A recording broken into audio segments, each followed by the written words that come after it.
नमस्कार। राजनीति के इस गड़बड़ झाला में श्रीमान आज का एक बार फिर से आपका स्वागत करें। अब गड़बड़ झाला राजनीतिक विश्लेषण के अंतर्गत आज क्या कहेंगे उमेश जी? चलिए, गड़बड़ झाला जिसलिए कह रहे हैं श्रीमान, एक वादा किया गया था सब कुछ हाईवे में बढ़िया चलेगा।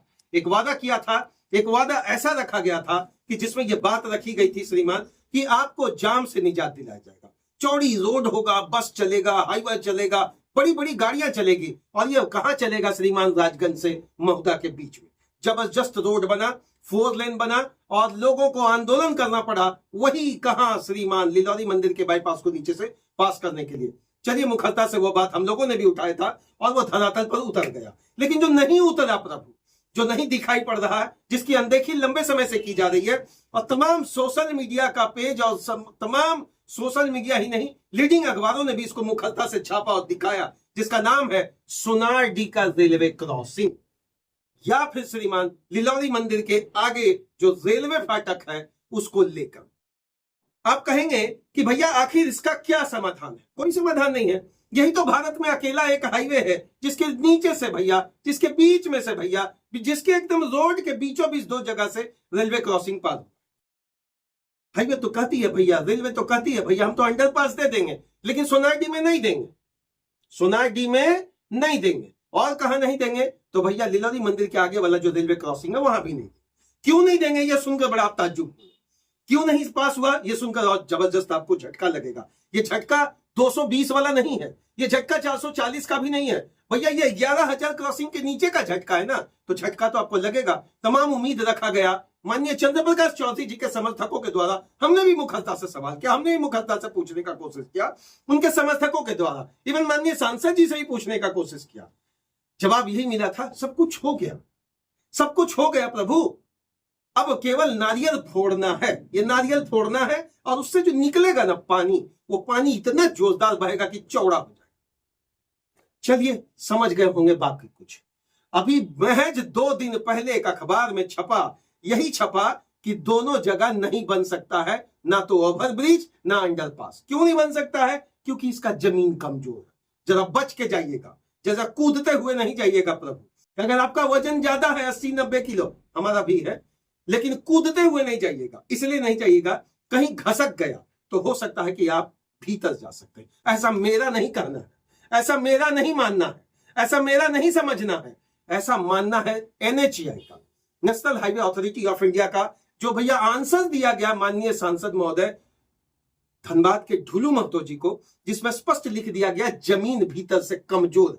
भूमिगत आग लगा होने के कारण जमीन भीतर से बहुत कमजोर हो गया है और वहां पर बड़ा और भारी संरचना नहीं बनाया जा सकता।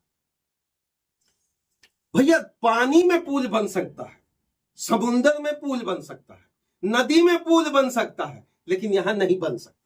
क्यों नहीं बन सकता है? क्योंकि यह झारखंड में गरीब गुरबा का क्षेत्र है। भैया समुद्र के अंतर्गत आप दिखा सकते हैं 3-3 किलोमीटर का एक ऐसा पुल बन सकता है जिसमें रैंप की तरह माननीय प्रधानमंत्री चल सकते हैं और तमाम कैमरा वो सारी चीजें इकट्ठा करके उसका फुटेज आपको गूगल से भी मिल जाएगा और आप देख और दिखा सकते हैं। लेकिन नहीं बन सकता है तो सोनारडी नहीं बन सकता है। सोनारडी के भीतर में भैया बहुत कमजोर जगह है। ये वही कमजोर जगह है जिसकी बात का हवाला NHAI देगा। अशोका बिल्डकॉम यहां काम करके निकल गया। कैसा रोड बनाया यह किसी से छुपा हुआ नहीं है, मुझे बताने की भी जरूरत नहीं है, क्योंकि यहां हमको और आपको बहुत कम लोगों को मोतियाबिंद हुआ है। जिनको मोतियाबिंद हुआ होगा उनको नहीं दिखाई पड़ रहा, लेकिन राजनीतिक मोतियाबिंद से निकलकर सामाजिक मोतियाबिंद को जब आप समझने की कोशिश करेंगे तो भैया हम इस बात से दंग है कि इतना बड़ा आधारभूत संरचना की बात NHAI करता है, माननीय गडकरी जी करते हैं कि देश का कोई कोना ऐसा नहीं है जहां हम नया संरचना नहीं बना सकते। लेकिन यहां पर आकर विभाग पस्त हो जाता है और जनता मस्त हो जाती है। जनता को लगता है चलो मिले चाहे नहीं मिले, जाम से तो निजात मिल जाए तो नहीं काफी। नहीं मिलने जा रहा है भोलेनाथ आपको जाम, नहीं मिलेगा इस जाम से आपको राहत। क्योंकि भैया अगर आप बच्ची की पढ़ाई लेकर जाए, उसको स्कूल छोड़ने जा रहे हैं, अगर अपने घर में किसी बीमार को उस तरफ से हॉस्पिटल ले जा रहे, चाहे बोकारो ले जा रहे हो चाहे धनबाद ले जा रहे हो, भैया सतर्क हो जाए और वैकल्पिक रूट आप जरूर अख्तियार कर लें। क्योंकि यहां अगर बंद हो गया सोनारडी भैया फाटक, तो हम आपको स्पष्ट कह रहे हैं आधा घंटा से 45 मिनट, और आधा घंटा से 45 मिनट तक अगर आपका परिजन अगर कोई बीमार है या स्कूल में, तो भैया आजकल देख रहे हैं वीडियो वायरल हो रहा, 10 सेकंड में उसका एग्जाम छूट जाने के कारण अंदर जाने नहीं दिया जाता। जनप्रतिनिधि ढुलू महतो जी भी आवाज उठाए, जनप्रतिनिधि सतोदन महतो जी भी आवाज उठाए, जनप्रतिनिधि चंद्रप्रकाश चौधरी जी भी आवाज उठाए। आप सबको हम बहुत बहुत धन्यवाद दे रहे हैं। ऐसा हम नहीं कर रहे, हम आपके विरोध में बात नहीं रख रहे, हम तो वही विरोध की बात रख रहे, हम तो वही बात को लाकर रख रहे, हम उसी चीज का भैया हवाला आपको दे रहे।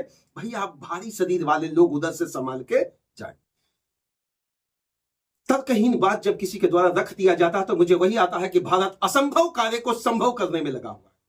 पहाड़ों में पुल, नदियों में पुल, समुद्र में पुल, अब 2-4 देश को जोड़ने के लिए एक नई परिपाटी जोड़ने पर 2-4 देश इस पर संगठन बनाकर एक नया समुद्र के ऊपर पुल बनाने की बात कर रहे हैं, लेकिन नहीं बन सकता है इन दो।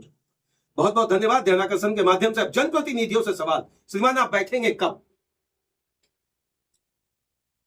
या बस यही होगा राजनीति? राजनीति में अखाड़ा समझते हैं ना, आम आदमी होता है, बैठते तो नेता है, लेकिन उसके पीछे का जो बैकअप में भौगोलिक संरचना उसको समझेंगे ना, तो ये भौगोलिक संरचना के पीछे पूरा का पूरा आम जनता होता है। बहरहाल अगर आम जनता है और सोनाडी और कतरास के क्षेत्र से अगर गुजर रहे हैं ये दो तरफ से, तो श्रीमान आप सतर्क होकर वैकल्पिक रास्ता अपना ले, क्योंकि जाम 200% मिलेगा, इसकी मैं गारंटी दूंगा। बहुत बहुत धन्यवाद। झारखंडी जोहार। और बस एक निवेदन, आवाज जरूर उठना चाहिए। आवाज तब तक उठना चाहिए जब तक कि इसके लिए NHAI ये ना एक वैकल्पिक रास्ता बनाकर दे दे, ताकि आम जनता को जय हिंद।